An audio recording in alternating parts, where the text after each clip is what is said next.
أول واجب على العبيد معرفة الرحمن بالتوحيد إذ هو من كل الأوامر أعظم. قال مالك رحمه الله تعالى: السنة سفينة نوح، من ركبها نجا ومن تخلف عنها غرق.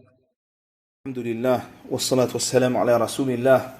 Nous étions dans le livre du Cheikh Abdessalam ibn Barjas, le livre qui s'appelle Mu'amalatul Hukkam, ce livre magnifique qui traite des comportements, du fiqh, de la bonne compréhension de la religion à avoir avec les gouverneurs.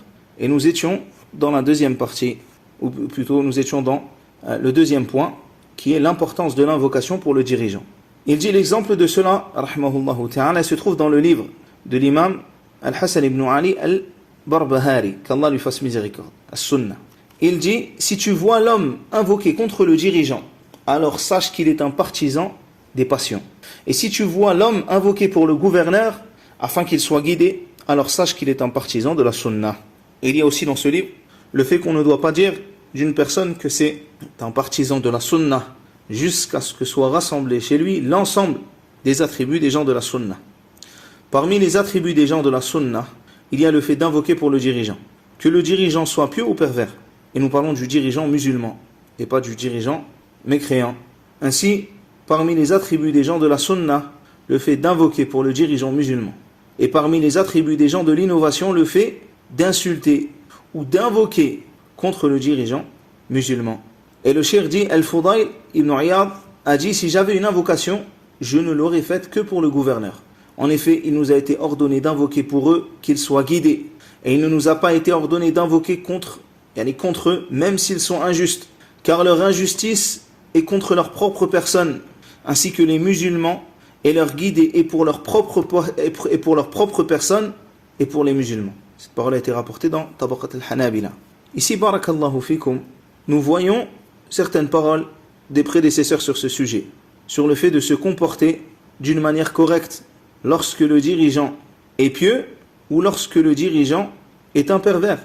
Dans tous les cas, tu dois invoquer pour lui et demander à Allah tabaraka wa ta'ala qu'il le guide. Demande à Allah azza wa jal qu'il fasse de ce gouverneur un gouverneur sur la sunnah, qu'il lui donne une cour, qu'il l'appelle au bien et qu'il éloigne du mal. Demande à Allah azza wa jal qu'il réforme le gouverneur. Tu dois invoquer pour lui, et lorsqu'il est injuste, il est injuste envers lui-même et envers son peuple, envers les musulmans. Ainsi tu demandes à Allah azza wa jal qu'il le guide par miséricorde pour lui et pour les musulmans. Car s'il est guidé, alors le bien de ce gouverneur touche l'ensemble. Il touche ce gouverneur et il touche l'ensemble des musulmans. Ainsi, lorsque tu invoques pour lui, cela ne veut pas dire faire les éloges dans ton invocation, où tu demandes des choses pour ce gouverneur en élogeant ce gouverneur, en disant un tel le juste qui a fait ceci, qui a fait cela, en disant des choses que tu n'aurais pas dites à Omar ibn Abdelaziz ou à d'autres, mais tu as des invocations sincères. Et combien de gens font le hajj, font la umrah, ou sont dans leur prière et invoquent pour le gouverneur? Beaucoup de gens se plaignent des gouverneurs. Et beaucoup de gens font l'éloge des gouverneurs, des éloges injustes, ou critiquent les gouverneurs de manière injuste. Les deux sont des injustes. Combien de personnes invoquent pour le gouverneur dans le troisième tiers de la nuit? Combien de personnes invoquent pour le gouverneur dans leur prosternation? Combien de personnes invoquent pour le gouverneur pendant le hajj ou la umrah? Combien de personnes invoquent pour le gouverneur lors de la rupture du jeûne ou autre? Ainsi réserve une invocation pour le gouverneur, car il y a un bien pour toi et pour l'ensemble des musulmans. Combien de personnes se plaignent de certaines injustices que subissent les musulmans dans le monde, mais n'invoquent pas pour les gouverneurs? Au contraire, ne font que les blâmer de manière publique. Ainsi, prenons l'exemple de Al-Fudayl ibn Iyad ici, qui dit: si j'avais une invocation acceptée auprès d'Allah azza wa jal, je ne l'aurais faite que pour le gouverneur. De même, le troisième point dont parle le cheikh ici, rahimahullah ta'ala, c'est leur trouver des excuses. Les savants disaient: si les affaires du sultan sont droites, alors multipliez les louanges d'Allah et les remerciements. Si au contraire vient de lui ce que vous détestez, alors remettez la faute à ce que vous commettez comme péché et ce que vous méritez de par ce que vous avez commis comme faute. Méditons sur ce passage. Nous voulons des gouverneurs pieux alors que nous sommes des gens qui ne sont pas pieux. Nous voulons libérer nos terres alors que nous n'arrivons pas à obéir à Allah tabaraka wa ta'ala et son messager. salawatullahi wa salamuhu alayhi, comme il nous l'a demandé. Combien, et surtout en cette période, nous entendons de paroles, parfois de cris ou d'écrits, de gens qui se plaignent de ce qu'il se passe. Et lorsque tu regardes dans leur vie de tous les jours, tu vois que peut-être qu'ils ne prient pas, peut-être qu'ils fument, peut-être qu'ils boivent, peut-être qu'ils forniquent, peut-être qu'ils font tel ou tel péché. Et ils se plaignent que les gouverneurs soient comme ceci ou comme cela. Et bien souvent, les gouverneurs sont à l'image du peuple ou proches, car ils sortent eux-mêmes de la matrice des femmes de ce peuple. Ainsi, lorsqu'on voit qu'un peuple est pieux, même lorsque le gouverneur est un pervers, il est obligé de garder sa perversité pour lui et de ne pas la redistribuer à son peuple.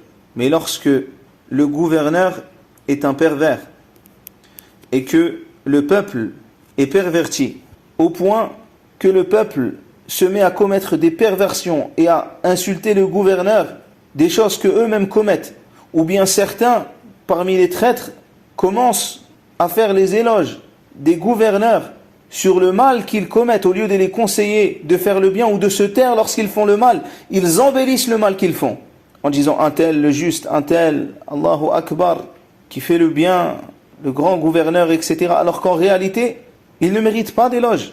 Et ils masquent en réalité le chemin de la guidée pour ce gouverneur. Soit par leurs insultes et leurs mépris en public, soit par leurs éloges qui font parfois penser au gouverneur qu'il est sur la droiture lorsqu'il est dans la perversité. Ainsi, barakallahu fikum, il est important que le musulman se remette en question et qu'il cherche à corriger son gouverneur déjà par la correction de sa propre personne, en faisant le bien, en appelant les gens au bien.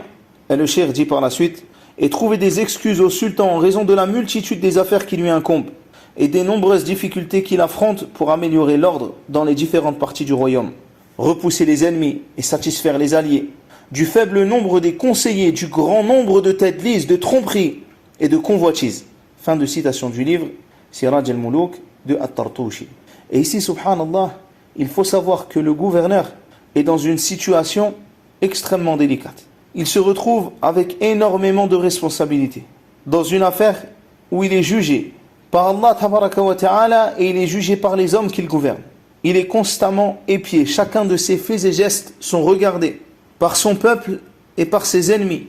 Ainsi, il fait face à d'énormes difficultés. Et le gouverneur peut se tromper, peut faire des erreurs. Et il est parfois difficile de repousser les ennemis et de satisfaire certains alliés. Et ici, du faible nombre des conseillers, du grand nombre de têtes lisses, de tromperies et de convoitises. Et combien se rapprochent du gouverneur et se disent conseillers alors qu'ils ne sont pas conseillers? Combien de gouverneurs sont appelés à la perversité par leurs ministres? Combien de gouverneurs sont appelés à la perversité par des gens qui prennent les habits des savants et qui leur autorisent l'intérêt, qui leur autorisent la musique, qui leur autorisent l'alcool ou qui leur autorisent tel ou tel interdit, ou qui font passer la croyance des innovateurs comme étant la croyance des gens de la sunna. Tu vois alors le gouverneur suivre les innovations car son ministre lui dit que c'est ça la religion d'Allah Azza wa Jal. Ou tu le vois lui se tromper, faire des choses gravissimes, et tu vois celui qui a l'habit du savant faire ses éloges en disant « Masha'Allah, ta parole, c'est cette parole qu'il faut dire », alors que peut-être cette parole contredit la parole des gens de la sunna. Ainsi le gouverneur est entouré de ces gens, de gens qui convoitent des postes, qui veulent arriver à des choses particulières, qui embellissent pour lui le mal, et qui peut-être sont là en train de corrompre la croyance de ce gouverneur. Ainsi il faut comprendre, et parfois aussi trouver des excuses à ce gouverneur, et demander la réforme, et qu'Allah lui donne une cour qui l'appelle au bien, et qui lui interdit le mal. Et c'est comme cela, bifadlillahi tabaraka wa ta'ala, par exemple, qui étaient les savants comme Ibn Baz, et ceux avant lui ici en Arabie Saoudite, où il conseillait les rois par le passé, et la parole était écoutée. Et cela s'est passé à travers l'histoire des musulmans de nombreuses fois, au point où lorsqu'il se passait quelque chose de mal dans le pays, le savant appelait et le roi corrigeait en écoutant le savant, qui est sur la sunna du messager d'Allah sallallahu alayhi wa sallam. Mais lorsque le gouverneur n'est pas entouré de ces gens de bien, lorsque le gouverneur est entouré de gens qui recherchent des plaisirs mondains, et qui est entouré de gens qui font du tadlis, de gens qui mélangent le vrai au faux, et qui font passer le faux pour être vrai, et le vrai pour être faux, alors l'affaire devient extrêmement difficile. Et si tu comprends cela, ya Abdallah, tu sais qu'il est important que tu invoques Allah tabaraka wa ta'ala pour ton gouverneur. Car il se peut qu'il soit un homme qui veut faire le bien, mais qu'il soit entouré de gens de mal, parmi les ministres et les savants qui l'entourent. Et on a vu que la trahison vient des deux côtés, de ceux qui vont le critiquer en public et appeler les gens à la révolte, et de ceux qui font les éloges, malgré qu'il est dans l'erreur, au lieu de conseiller ce gouverneur de faire le bien. Et c'est encore plus grave quand ce sont des gens qui ont l'habit du savant. Et le cheikh continue et dit, et si nous devions rapporter tous les magnifiques exemples qui nous sont parvenus de nos pieux prédécesseurs, alors la parole aurait été longue, et le sujet se serait retrouvé élargi. Il y a dans ce que nous avons évoqué ce qui explique le but et éclaircit ce qui est souhaité. En effet, celui qui observe et fait preuve de justice, il lui apparaît alors l'erreur de celui qui fait preuve d'injustice et d'excès, et qui ne donne pas aux gouverneurs leurs droits, et ne leur octroie aucune importance, et qui les a destitués du droit que le législateur leur a donné, ceci par suivi des passions, et du fait qu'ils furent impactés par les pensées déviantes des gens des passions. Et parmi les choses qu'il convient de savoir, c'est que la règle des prédécesseurs concernant ce chapitre est qu'il faut s'en occuper de manière plus importante à chaque fois que la communauté en a besoin. Et lorsqu'il y a des troubles, que les gens se retrouvent dans des moments où ils ne savent plus quel est le droit du gouverneur et quel est le droit du gouverné. Que doit faire le gouverné vis-à-vis du gouverneur? Lorsqu'ils ne savent plus cela, alors les gens de science l'ont rappelé, ont rappelé ces éléments. C'est ce qu'est en train de dire ici le cheikh. Et parmi les choses qu'il convient de savoir, c'est que la règle des prédécesseurs concernant ce chapitre, c'est qu'il faut s'en occuper de manière plus importante à chaque fois que la communauté en a besoin, afin de fermer la porte au trouble et d'empêcher la voie de la rébellion contre les gouverneurs, qui est la base de la corruption de la vie d'ici-bas et de la religion. Car les gens, malheureusement, ne connaissent pas ces règles, comment se comporter avec eux. Et on va les voir, plus on va étudier ce livre, plus on va voir justement ces règles extrêmement importantes. Ainsi, tu les vois critiquer le gouverneur en public, en son absence, ou tu les vois faire les éloges du gouverneur et amener les gens, parfois à cause de ces éloges, à détester les gens de la sunna, lorsque ces gens qui font ces éloges sont des gens qui s'affilient aux gens de la sunna, et que l'ensemble des gens voient des catastrophes, et au lieu tout simplement de se taire et d'invoquer pour le gouverneur, quel qu'il soit, quel que soit ce gouverneur, quelle que soit l'époque, au lieu d'invoquer pour lui, tu fais des éloges de ce mal qui est en train de se passer.